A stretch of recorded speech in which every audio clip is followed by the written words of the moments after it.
Bonjour et bienvenue sur la chaîne Eco Food Co dans la rubrique astuces et recettes zéro déchet. Aujourd'hui je vais vous parler de graines de kéfir qu'on va utiliser pour faire des boissons, une bonne boisson pétillante qui va être très bon pour notre système digestif. Les graines de kéfir ça ne s'achète pas, vous pouvez en acheter dans les magasins bio mais en général ça se donne entre personnes. Même trouver des pages Facebook pour pouvoir échanger des graines de kéfir, ou en tout cas en recevoir gratuitement.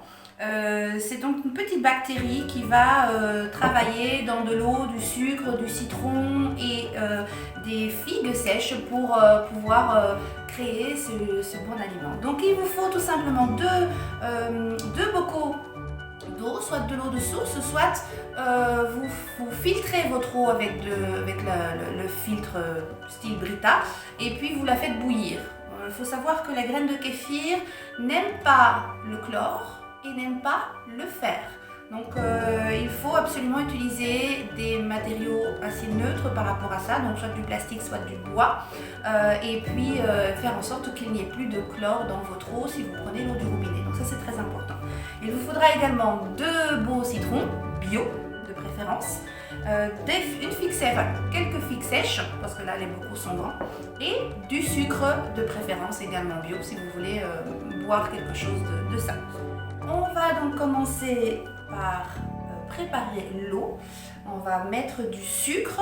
Alors, on dit 20 g pour 20 g de kéfir pour 1 litre. Moi, j'en mets pas mal. Pour faire une bonne boisson pétillante. Je vais donc faire en sorte que le sucre se mélange bien. Après avoir mélangé le contenu, je vais y rajouter une figue.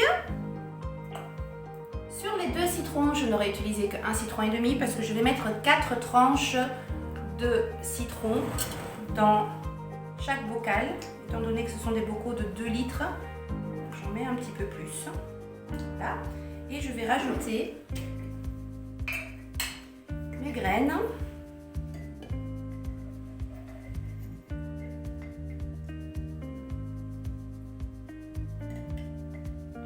Normalement c'est pareil, on dit 20 g, mais moi j'en mets toujours un peu plus, c'est un peu plus... Ça va un peu plus vite. Si vous le désirez, vous pouvez rajouter un autre petit fruit sec pour donner un goût différent. Vous pouvez soit le faire avec d'autres fruits secs, mais il faut toujours quand même revenir sur la base citron, figue. Le fruit sec que je rajoute moi, parce que le bocal est grand, donc je rajoute une petite abricot bio bien sûr. Hein. Ils sont pas oranges, hein, les abricots bio, ils sont bruns. Voilà, ils sont pas traités, et donc voilà. Et on va les laisser tranquilles.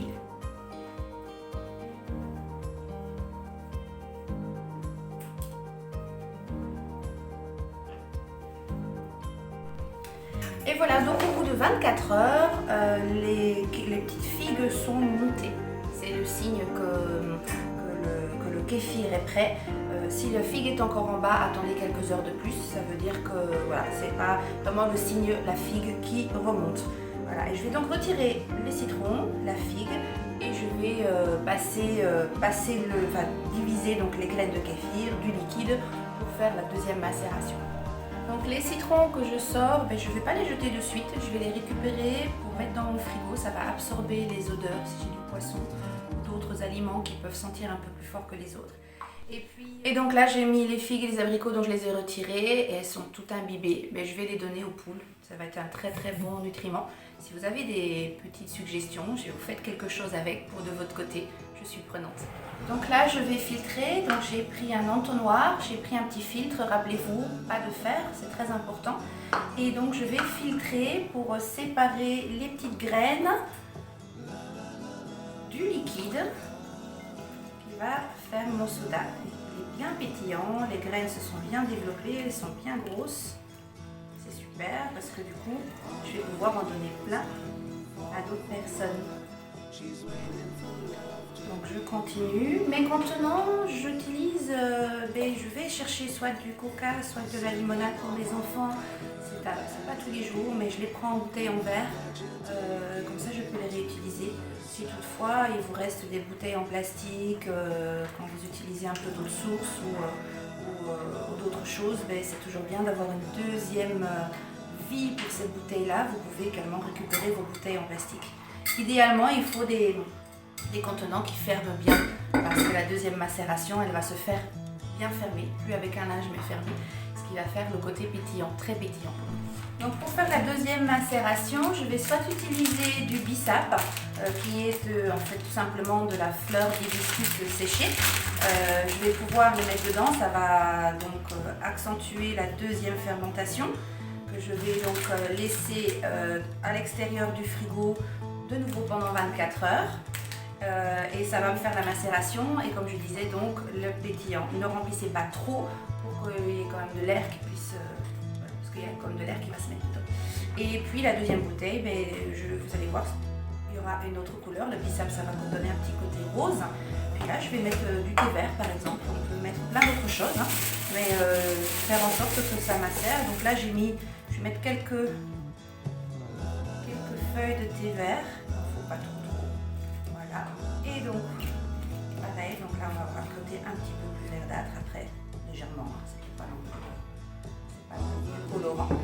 Et voilà, je les ferme bien et je les mets de côté pendant 24 heures. Au bout de 24 heures, je les mets au frigo et je les consomme voilà, dans les 3 à 4 jours, même dans la semaine. Une fois dans le frigo, il n'y a pas de problème. Mais le reste n'est pas terminé. Là, il va falloir que je m'occupe de mes petites graines. Je ne vais pas les laisser comme ça, je ne vais certainement pas les jeter, je vais les récupérer. Donc là, je vais les rincer. Je vais les rincer avec de l'eau de mon filtre Brita, filtré. Et puis ensuite, je vais les mettre dans un bocal avec de l'eau de source de préférence et un tout petit peu de sucre. Et je vais les ranger dans mon frigo. Voilà, à l'abri de la lumière, au frais. Elle ne va pas se développer, mais elle ne va pas pourrir. Donc elle va bien se maintenir. Et vous pourrez la ressortir quand vous ferez votre prochaine séance de kéfir. Voilà, et elle restera toujours bonne. Bien sûr, à force, elle se développe. Donc là, on va en avoir de plus en plus. Et c'est bien à ce moment-là de pouvoir en donner aux autres. Sachez que ça fait des bonnes petites bactéries dans vos intestins. C'est très intéressant pour la santé. C'est ça que toujours les intestins, c'est le deuxième, voire peut-être même le premier cerveau de l'être humain, et d'entretenir sa microbiote, c'est très important. Voilà, donc les graines de kéfir y participent. J'espère que vous avez aimé cette vidéo. Je vous demande de liker, de partager, et puis de vous abonner à notre chaîne, également à notre page Facebook, on a Instagram, Twitter, et je vous revois la prochaine fois. À très bientôt. Au revoir.